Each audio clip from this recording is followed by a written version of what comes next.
What's up, people? I'm Shaggy, the Opinionated Hippie, and this is part 2 of my reviewing and ranking King Gizzard and the Lizard Wizard studio albums. The only way to do it, because I can't do them all at once, because by the time I finish the video, they're going to release 2 or 3 more albums. Yeah, amazing band. So we're on album number 2. I'm going to talk about this, then I'll rank it compared to the first one, and then go on through the list until we get to the end at some point in time. This came out in 2013. This is a short little album. It's less than 30 minutes long, but it's considered their second full length, not an EP. Really interesting little album. It's a story, essentially. I think they call it like a Western audio book or something along that effect. And it's narrated by Broderick Smith, who is like a famed Australian performer, father to one of the band members in King Gizzard.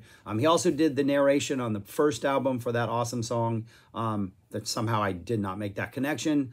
But this is a really interesting album. So it's like a Western, and the music is very spaghetti Western flavor. Almost as if the soundtrack, like today, I think would be like a Quentin Tarantino film, like almost like Django Unchained. I want to say there is music in Django Unchained that kind of sounds like some of the music on this album. Just that, just that haunting Western type music.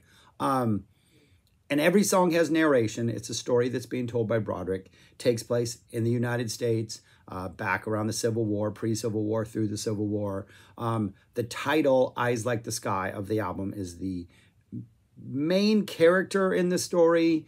And the story is one that's a pretty typical story of that's been told many times about the American West.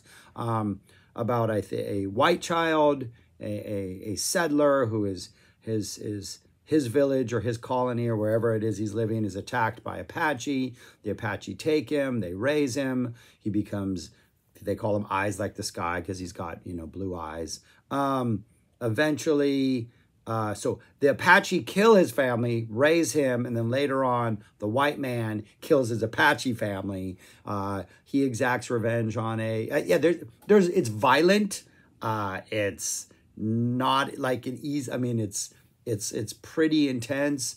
Civil War gets involved. A priest starts doing horrible things to women. Revenge is exacted. It's pretty cool. And Broderick Smith's voice is perfect for it. Just like a Texas, we have out here cowboy poetry. That's the thing that happens here in the United States. Very much as that cowboy poet, but even a little more so like that. Just awesome. And the music is ridiculous. But it's very much soundtrack music. Like, it goes very well with the story. It's really awesome. Kind of has the same sort of motif that kind of runs through it with variations on it. But it's a really good listen. It's 10 songs. The longest song is like 4 minutes long. They're all pretty short. The opening, Eyes Like the Sky, is a very like opening credits type thing as we set up the story. Then we get more story as we go on, telling about how this kid comes to, we get the story of Eyes Like the Sky, the character, Eyes Like the Sky, Year of Our Lord. The song The Raid has sort of this slightly frantic quality, like people are coming in and attacking and raiding and, little gotta beware type vibe. Drum Run is heavy on the drums. Evil Man is setting up that sort of, here comes somebody, almost like they're walking down the middle of like a Western town, and everybody's like hiding, closing their windows. Here comes the evil man. The evil man happens to be a priest. Fort Whipple, it's what goes down to Fort Whipple. The God Man's Goat Lust, kind of eerie sound effects, little Psyche for a while. And then this is when the evil man that does horrible things. The Killing Ground, pretty much explained. Dust in the Wind, they take off on the run. Eyes Like the Sky, and this young woman that he saves. And then Guns and Horses is kind of like, just the closing out number.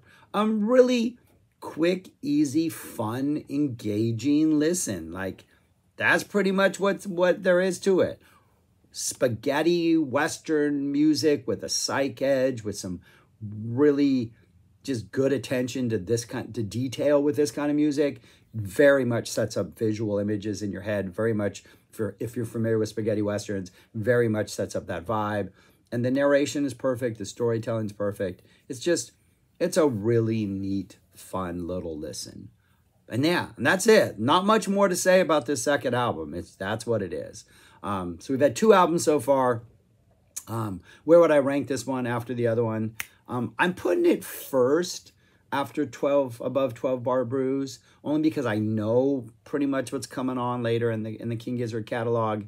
And I know there's more things that sound like 12 Bar Brews in their catalog. 12 Bar Brews is very much kind of the DNA for what almost everything else would be, you know, including this. There's a track on there that kind of sounds like this, that has Broderick Smith narrating. And so we're also Sam Cherry's Last Shot.